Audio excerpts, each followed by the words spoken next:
previously on Rhonda's Rewind, well, he asked me if I was interested in starring and opening the Crown Casino with my very own show. But with it, of course, came the big responsibility when it was called Red Hot and Rhonda, that my name was above the title. It became very stressful, I guess, just the whole attack that I was seen as, you know, the face of gambling. We're out here on the balcony of Melbourne's newest entertainment complex, while tonight's guest of honour is inside playing to a packed audience. She is truly one of Australia's most versatile and vibrant entertainers. Now, her cabaret show is about to end. It's in its final minutes. So let's join her on stage in front of the audience for a very different surprise curtain call. Well, you're ready.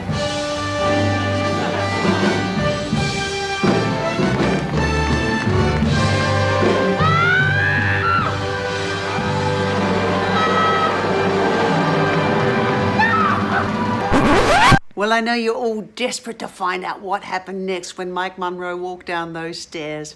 Well, to give you some background, it was 1997 and we had just finished the finale routine in Red Hot and Rhonda. And as a matter of fact, here is the routine now that we had the great pleasure of doing on Kerry Ann Kenley, my good friend's midday show.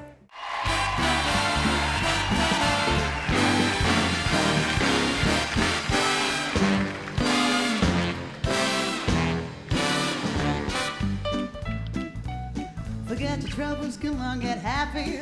We're gonna chase all your cares away. Sing hallelujah, come on, get happy. Get ready for the judgment day. The sun is shining, come on, get happy.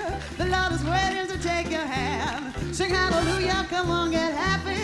We're heading for the promised land.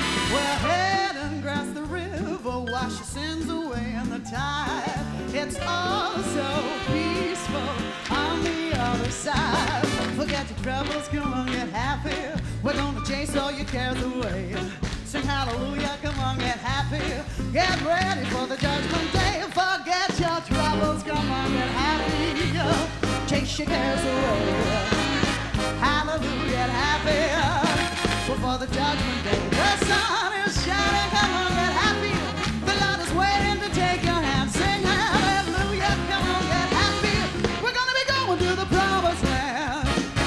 We're heading across the river, wash your sins away in the tide. It's quiet and peaceful on the other side. Forget your troubles, get happy, your cares fly away. Sing hallelujah, get happy, get ready for the judgment.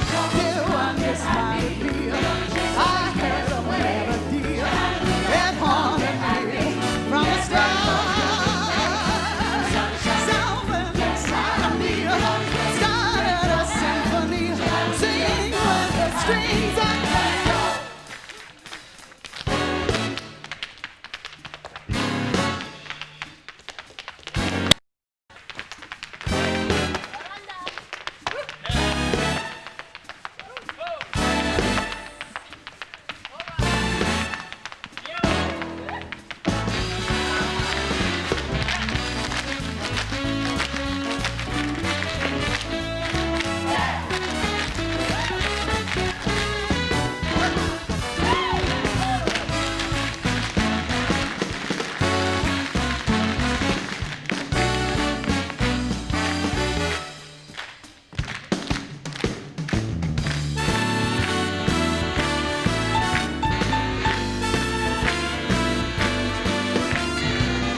Well, back to the stage of the Crown showroom. We'd all been given our final notice and everyone was pretty miserable.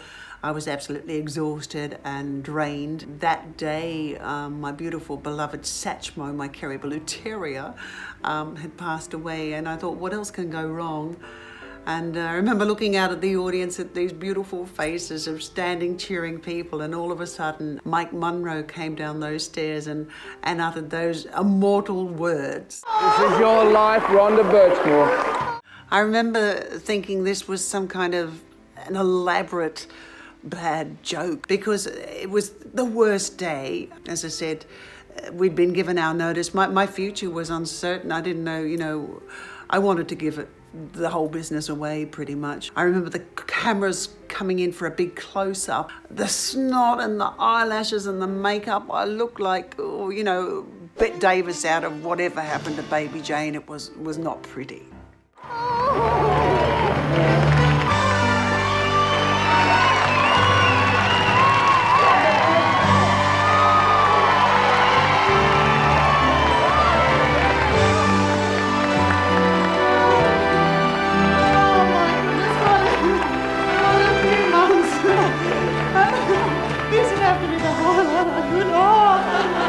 It was always going to happen, wasn't it, ladies and gentlemen? I can't believe how sneaky you've all been.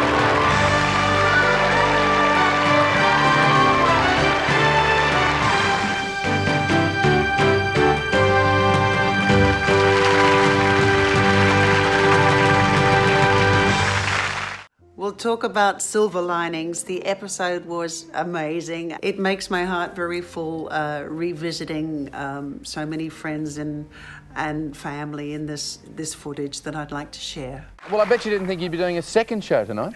No, my husband said he was going to meet me in the car, going to have some fish and chips.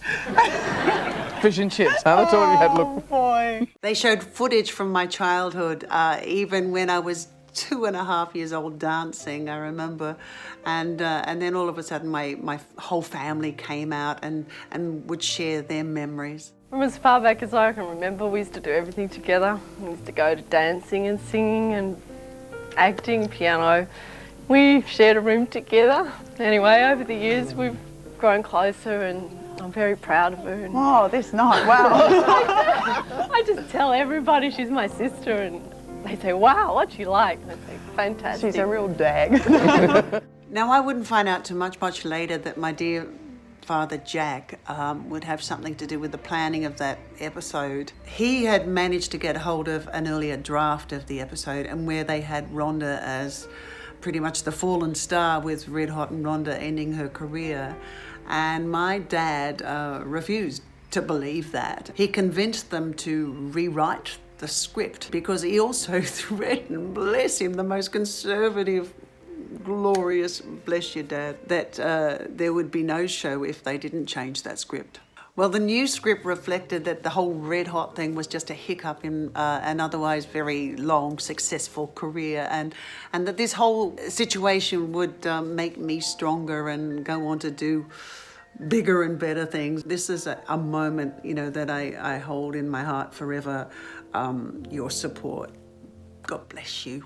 My fabulous dance teacher, Joan Smith, would come out with equally fabulous singing teacher, Claire Poole, and they would put on a tape of me singing my favourite little song, The Little White Bull, that I would perform at a Stedford's from a very, very young age. And I just happened to have, look, my little outfit that I wore is the Matador. Ooh, when I used to do this number. And look at the little pants. Mum made all these cozies, and look, and the gorgeous little hat. His mother said, you naughty little bull, you're a silly little bull, you're my little bull. I was not a bull, I don't know. Some of my favourite school teachers from Beverly Hills Girls High would come out and share their stories. I'm talking about Joe and Joan, and they remembered fondly of me when I was very young, directing and producing this show where I was doing the codfish ball, and I had them dressed as sea creatures, and Joan, who was in a chair, I had her frocked up as a mermaid. She was going to be part of it too. The whole Hey Hey It's Saturday team would send me a lovely message. Even my husband Nick, who would never show his face on television because of his profession, he's a psychiatrist, he even managed to put in an appearance with his back. And I remember John Blackman and him having a bit of fun there too. We can't show you his face, but his wife would recognize him from any angle. Speak up, Nick. Darling, you've always said you couldn't wait to see the back of me. No, seriously, congratulations and have a terrific night. I love you and look forward to seeing you at the party. Now, nick off, Nick. Then my Sugar Babies co-star and dear friend to this day, Gary McDonald, would come out and tell, of course, a hilarious story. I'd forgotten to bring in a spare pair of underpants. I came on. It's a very, after doing the scenes with Rhonda, absolutely sopping wet. One of the drawbacks of working with Rhonda. Oh, very sorry. She sprays a lot when she sings. And so I said to her, look, do you mind, battling the sales and buying me a pair of underpants? Well, I expected her to buy me something that suited me, something a bit stylish. She doesn't have any idea. Have you still got the docket? Because I don't like them. They're not the sort of underpants I like wearing.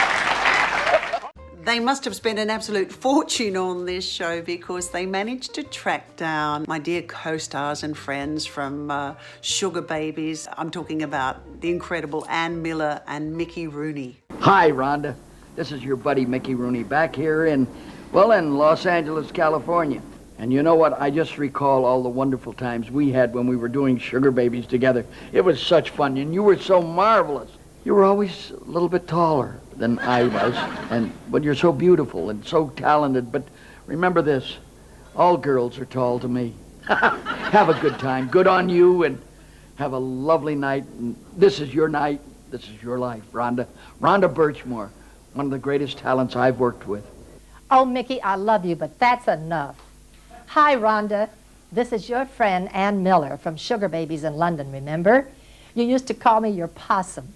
I hope I still am your little possum.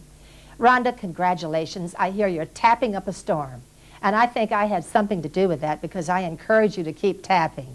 I love you. Rhonda, you're the greatest. They also managed to have on the show one of my most favourite leading men ever. I'm talking about Anthony Newley, and he did his message from London. Hello, Rhonda. It's Anthony Newley. You remember me, the singing sensation of the 60s? I can't tell you what an honour it is for me to be a part of this celebration of your life and your work. And I remember great affection, our working together on Stop the World, I Want to Get Off, at the lyric. And if I remember rightly, the critics called you the Glamazonian from Down Under. They didn't like me at all, but they loved you. They loved tall girls with red hair. Please come back, sweetheart, and entertain us, because, frankly, we're up to here with Rolf Harris. What kind of a song is that? How right was Tony about old Rolf Harris? Ooh. Of course, my little twin from Hot Shoe Shuffle, David Atkins, would come out too and tell a wickedly funny story. We would have a change. We had a set change where we used to have to run behind a flat, and Rhonda would get up to unbelievable sort of pranks. She would grab you in the worst possible places in this... This tiny wedge, there was literally like that much space between the two sets. We ended up wrestling in this tiny space, and she fell over. Just before you were due to go back on? Just before, and the set was moving, and she ended up being stuck between the two pieces of set. And we were so hysterical. We were crying, and I couldn't lift her up. I mean, she's a large girl, and she's not. And so here I am, and there's like 16 feet of her, and I'm running trying to get a bit to pick up. We got 3 seconds in the set change. The dresser, Janet's like with a glass of water and a towel. We were stuck. And of course the show went on and the lights went up, and there was Rhonda with her legs sticking out of the set. We've managed to actually find that magic moment. Why don't we all have a look? That is a shocking thing. Here you go, look.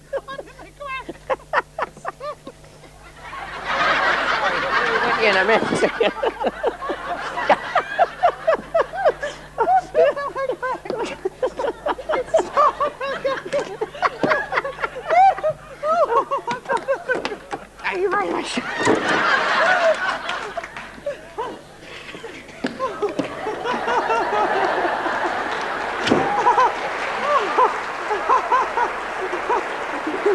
For me, one of the most touching moments of the program was when my little girl Lexi walked out all by herself in her beautiful little blue outfit. Yeah, it was incredibly emotional.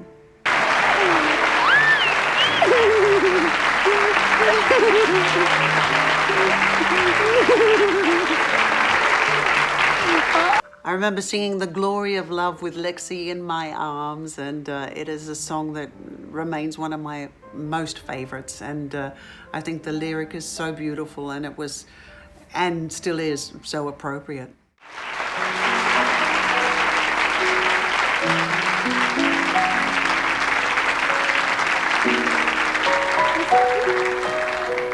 Please sit up here.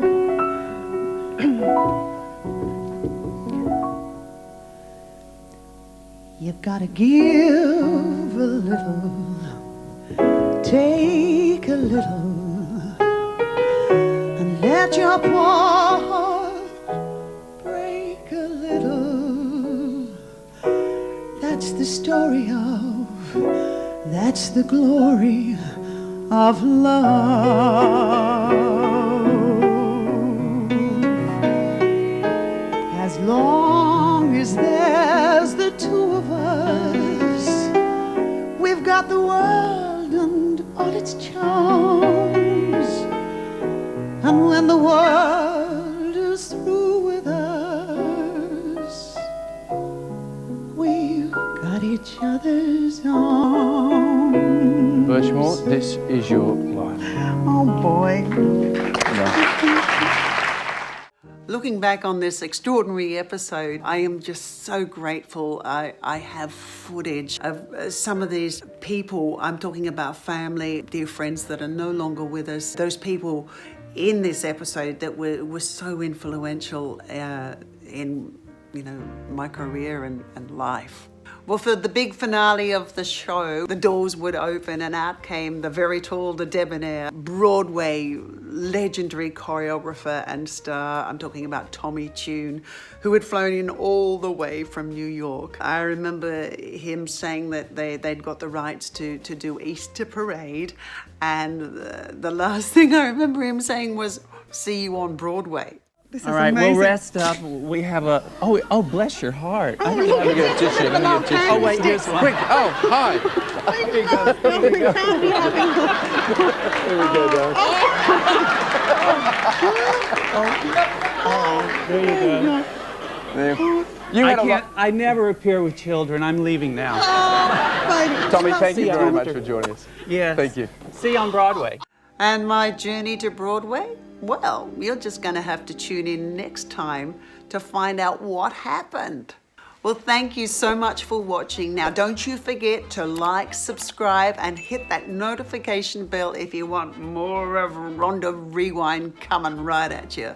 And if you want to hear those stories and much, much more, you can grab yourself a copy of Legs 11, my biography, by going to RhondaBurchmore.com, and I will sign one and send it out to you. Until next time, bye-bye.